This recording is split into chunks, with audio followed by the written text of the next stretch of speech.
नमस्कार बच्चों, आइए बच्चों आज हम इस वीडियो के माध्यम से एड ग्रेड अभ्यास पुस्तिका कक्षा 7 विषय विज्ञान इसके अंतर्गत हम देखेंगे पाठ 5 अम्ल, क्षारक और लवण।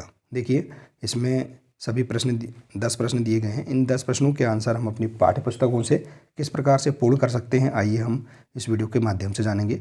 देखिए बच्चों, प्रश्नों को पूर्ण करने के लिए यहाँ पर निर्देश दिए गए हैं। इन निर्देशों के आधार पर ही आप प्रश्नों के आंसर यहाँ पर लिखेंगे। ठीक है, तो बच्चों ये देखिए, यदि आप इसी प्रकार से आगे के सभी वीडियो देखना चाहते हैं तो आप हमारे इस चैनल को सब्सक्राइब कर लें, बेल आइकन को प्रेस कर लें ताकि आने वाले सभी महत्वपूर्ण वीडियो आप तक पहुंचते रहेंगे।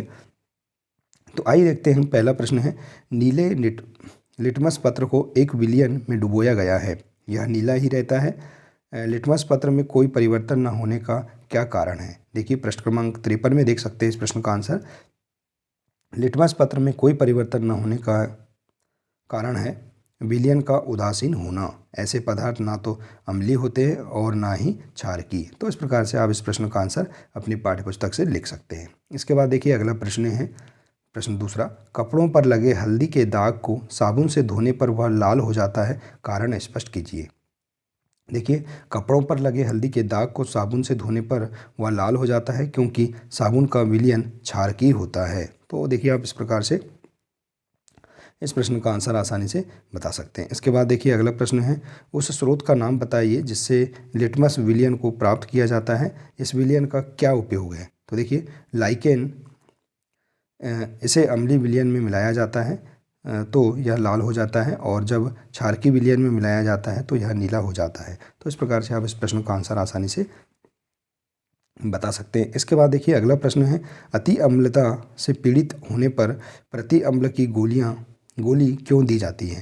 तो इस प्रश्न का आंसर आप पृष्ठ क्रमांक 37 में देख सकते हैं। देखिए इस प्रश्न का आंसर, अति अम्लता से पीड़ित होने पर प्रति अम्ल की गोली दी जाती है क्योंकि यह अत्यधिक अम्ल के प्रभाव को उदासीन कर देता है। तो इस प्रकार से आप इन प्रश्नों के आंसर अपनी पाठ्यपुस्तक से लिख सकते हैं। आइए इसी प्रकार से देखते हैं। अगला पेज नंबर है पेज नंबर 20, इसमें दिया है देखिए लघुत्तरी प्रश्न। प्रश्न 5वां है, आपको 3 द्रव दिए गए हैं जिनमें से एक संतरे का रस है, दूसरा चूने का पानी और तीसरा है शक्कर का विलयन। आप हल्दी को सूचक के रूप में उपयोग करके उनकी प्रकृति का निर्धारण कैसे करेंगे? तो देखिए बच्चों, यहाँ पर आप इस प्रकार से हम कॉलम बनाकर इस प्रश्न का आंसर बता सकते हैं कि परीक्षण विलयन, हल्दी के विलयन पर प्रभाव, और टिप्पणी यहाँ पर अन्य भी लिख सकते हैं। जैसे देखिए संतरे का रस, हल्दी के विलयन पर प्रभाव क्या होगा? क्षारकीय होगा, अर्थात गहरा गुलाबी होगा। इसके बाद देखिए चूने का पानी लाल होगा, और शक्कर का विलयन कोई रंग नहीं। तो इस प्रकार से आप यहाँ पर इस प्रश्न का आंसर देख सकते हैं। इसके बाद देखिए अगला प्रश्न है, कारखानों के अपशिष्ट को जलाशयों में प्रभावित करने से पहले उदासीन क्यों किया जाता है? तो देखिए कारखानों के अपशिष्ट में अम्लीय पदार्थ मिश्रित होते हैं। यदि ऐसे अपशिष्ट पदार्थों को सीधे ही जलाशयों व नदियों में बहने दिया जाए तो मछली और अन्य जलीय जीवों को अम्ल नष्ट कर सकते हैं, इसलिए उदासीन करते हैं। तो इस प्रकार से आप आंसर देख सकते हैं और लिख सकते हैं। ठीक है बच्चों, इसके बाद अगला प्रश्न, लिटमस पत्र के द्वारा आप अम्ल एवं क्षारकों की पहचान कैसे करेंगे?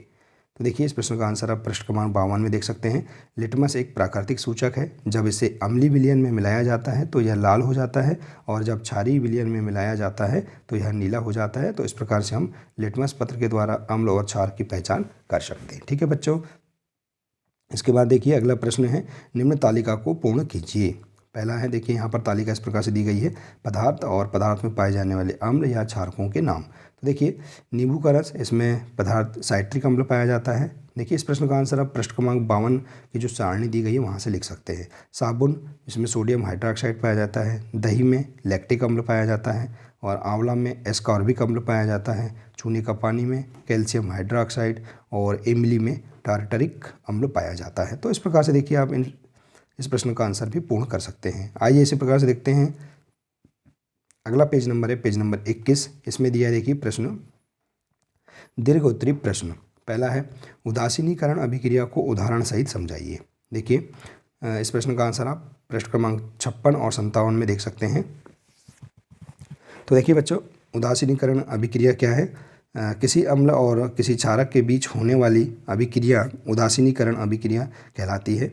इस प्रक्रम में ऊष्मा के निर्मुक्त होने के साथ साथ लवण और जल निर्मित होते हैं। इस प्रकार से देखिए अम्ल प्लस क्षारक अभिक्रिया करेंगे तो लवण और जल बनेगा और ऊष्मा निर्मुक्त होती है। हम इस प्रकार से समीकरण के द्वारा भी इसे बता सकते हैं। HCl अर्थात हाइड्रोक्लोरिक अम्ल प्लस NaOH सोडियम हाइड्रोक्साइड अभिक्रिया करेंगे तो NaCl sodium chloride plus H2O plus ऊष्मा निर्मुक्त होगी। ठीक है, तो इस प्रकार से आप उदासीनीकरण अभिक्रिया को आप समीकरण के माध्यम से बता सकते हैं। इसके बाद है देखिए अगला, चींटी के काटने पर त्वचा पर कैलेमाइन का विलयन क्यों लगाया जाता है। देखिए इस प्रश्न का आंसर आप पृष्ठ क्रमांक 57 में देख सकते हैं।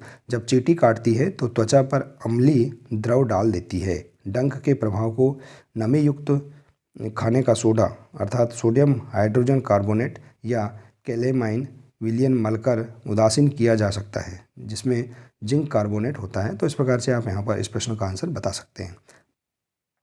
आइए इसी प्रकार से देखते हैं पृष्ठ क्रमांक 22। इसमें दिए गए प्रश्नों के आंसर देखिए। प्रश्न 10वां है, अम्ल और क्षार में अंतर स्पष्ट करें। तो देखिए इस प्रश्न का आंसर आप 51 और 52 में देख सकते हैं। तो देखिए अम्ल और क्षार में अंतर, अम्ल का pH मान 7 से कम होता है और क्षार का pH मान 7 से अधिक होता है।